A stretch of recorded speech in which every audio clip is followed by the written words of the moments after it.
Hello, everyone. Welcome back to the Let's Talk About podcast. My name is Dylan Dugan, and here with me is a professional named Ruby Acosta. Today, we're talking about the topic of the biggest job search problems that new graduates face. I know myself, I've faced these problems, and in the past 6 months, I have been studying the topics that we're going to be talking about today to bring you kind of the most relevant information about what's going on in today's job market. So, one of the most important things is, why should we listen to Ruby here on these to answer these questions here? And I'm going to let her introduce herself here to kind of let you know why she's the right person for these topics. Hi, Dylan. Hello, everyone. Today's podcast, I want to talk to Dylan and everyone listening, especially all recent graduates, about the biggest job search problems that new graduates face. These are people that are just graduating this December or probably going to face next June. They're graduating from college and they don't know what to do in terms of their job search and how to apply and all the problems they're going to face and frustrations. I have over 20 years experience in the recruitment industry in diversity. I founded the first job board 20 years ago for Fortune 500, Fortune 100, and government agencies and nonprofits to recruit Latino diversity. And since then, I made my career in diversity and recruitment. So, these issues that you guys will face as you graduate are not new to me. I see them a lot. And what we decided to do this year is we sent out Dylan to go out in the field. Now, he faced this, just so everybody gets to know Dylan. He is young, he's in his early 20s. He graduated really young from university, right, Dylan? Yeah. You were what, 20, 21? I was 20. 20. He got his bachelor's degrees at 20 and he's now doing his master's. He's been working with us for a while. He started off as an intern. And when he was looking for work, he was already facing some of these issues. Right. And, now he got comfortable because now he's been working with us for a while. But we had him go out to the field again and try job searches again. So he submitted resumes as a newly graduate because he's getting his master's degree. So he wants to see what's in the market for him. And he put it a recent graduate Yeah. with limited experience. And he did digital marketing type of positions. Yep, I did marketing, digital marketing, filmmaking, any marketing analyst, a bunch of different portions of marketing You because it's also kind of did my specialty. teaching. Teaching as well. Yeah. Right. So he wanted to go and teach elementary school. So he tried that as well. And then you also tried, because your bachelor's is in computer science. Computer science, You, tried that also. you Yeah. tried gaming Yep, development. game development. That was a fun one. Website security, user interfaces. I've tried a bunch of stuff, but hey, with all of that, with all those attempts at job searching, we have a lot of great kind of info to talk about. And the biggest part of this, of basically today's video, I'd say, is obviously the most important part, the resume. And we're going to talk about things like, where do I apply, and how do I follow up? Do I wait? Things like that. So Now, let me Yeah. ask you right now, moving aside that you do have a job, right. how do you feel looking for a job overall? What was your feeling after It was 6 months of looking for work? It was extremely frightening, super, super stressful, knowing that there was no security. Like, it was 6 months of looking around and trying to find things, and doing that, it just kind of shocked me how hard it actually was, and why today's topics are so important to actually get right. Now, just to give you all an idea of where he went. So he tried the corporate world, he tried the education, and he ended up also going to test this job search in person to an auto parts store. True. This is a young man that has a college degree. He went, and where did you end up getting the job right away? So the job that ended up being the one that actually said, yeah, we're going to hire you, firstly, it was Starbucks, and then after that was O'Reilly's, which is the other car parts store. Those were the only two Those positions. are the only two out of the 50 plus that I had applied for and actually put a lot of effort into that were like, yeah, we'd hire you.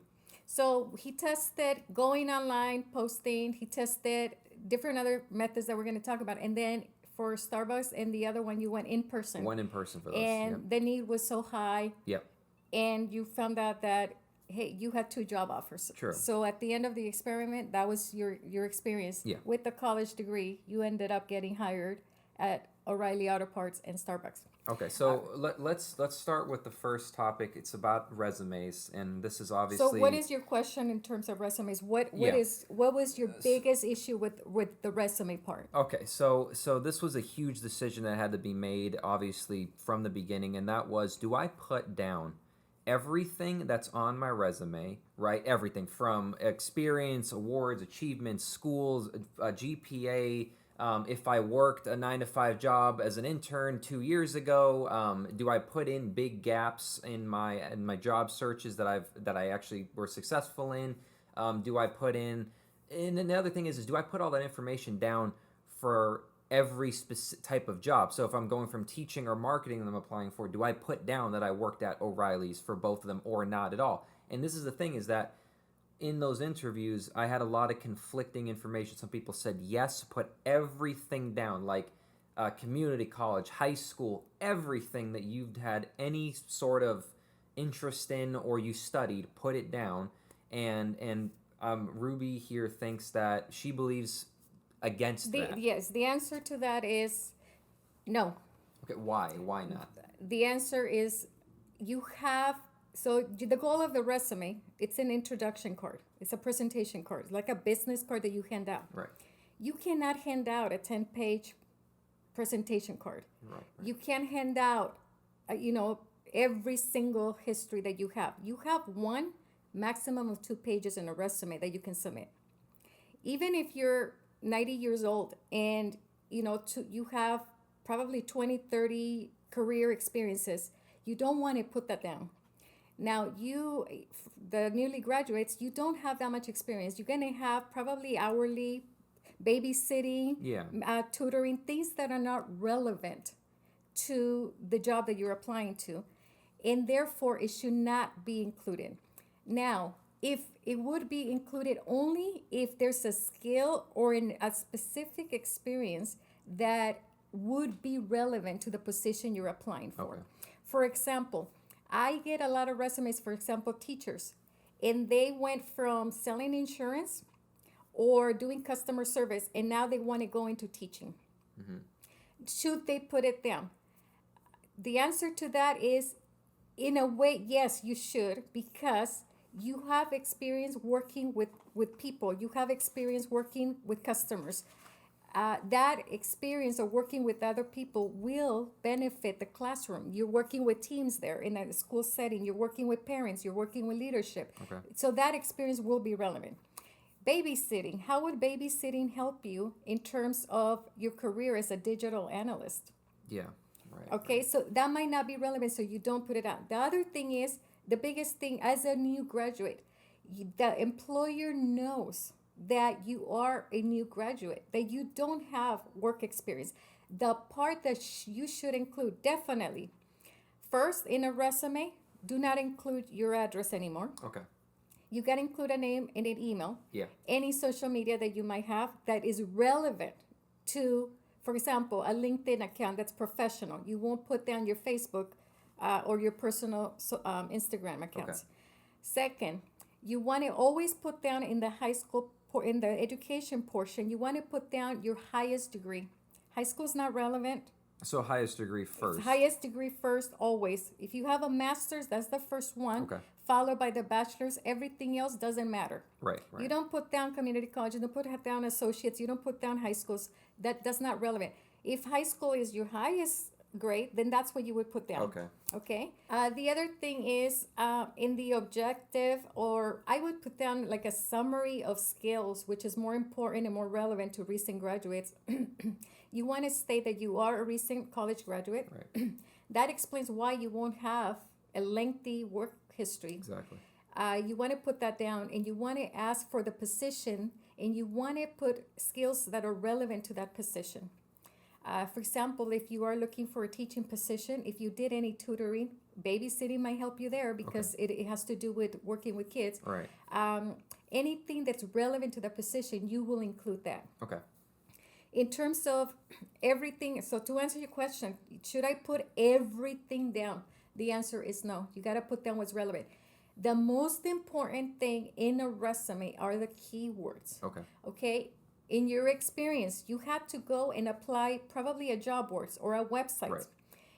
They're getting thousands, employers are getting thousands and thousands of resumes. Okay. You need to have your resume be picked up by a database, by it's usually it's like a recruitment program that they have, and they'll put in keywords like I'm looking for example, computer science major. Okay. So if your resume doesn't have the word computer science, it's not gonna be picked up, even though you have 5 years of computer science experience. It will not be picked up. So if you're saying tailor your resume to to the job search. That's the other part of the resume is, answering, should I put everything down? The question to that is no. Now the next part, you need to tailor your resume to the position you're applying for. Okay. Look at the job description and do a resume for that job description and go down the list and say, do I have this experience? Yes, so write it down. Do I have this experience? No, skip it. Do I have this experience? And sometimes we do work and we don't even realize, oh yeah, that's right, I do have that experience. Because, sometimes we miss it, but by looking at the job description, we get reminded of what we did. Put that down. Those are keywords. That job description, they're going to, in the back end, the recruiter will look and say, I'm looking for this expertise. If that expertise is not included in your job description, you're not going to get picked up. So, super quick, in a few sentences, what's the most important parts to have in your resume? The most important part is the keywords. Keywords. Extremely. That's the only way you get through past the gatekeeper. Okay. Gatekeeper is that software, and then the person reviewing it. The person making the decision is probably high-level manager. Okay. And then they have an assistant or a recruiter or somebody helping them. That person has to sort out through thousands of resumes. If that keyword is not there, she or he is not going to read it. And so that's very important. The next is put your highest education first. And that would be the next most important thing after your keywords. Internships are extremely important for recent graduates. Okay. And then if as a recent graduate, make sure you put in your resume recent college graduate so that they know from the beginning that you're not going to have a bunch of experience, but you have a degree. You're a recent college graduate. So at least you have that. And when you apply for jobs, Dylan, you're not going to apply for a job that requires 5 years of experience. You're going to have to look in the search to make sure it's a job that has no experience or under 1 year. Okay. Because that's where your background is going to match. Okay. And so that kind of brings me up to my next question. Let's say you sent your resume, you've applied.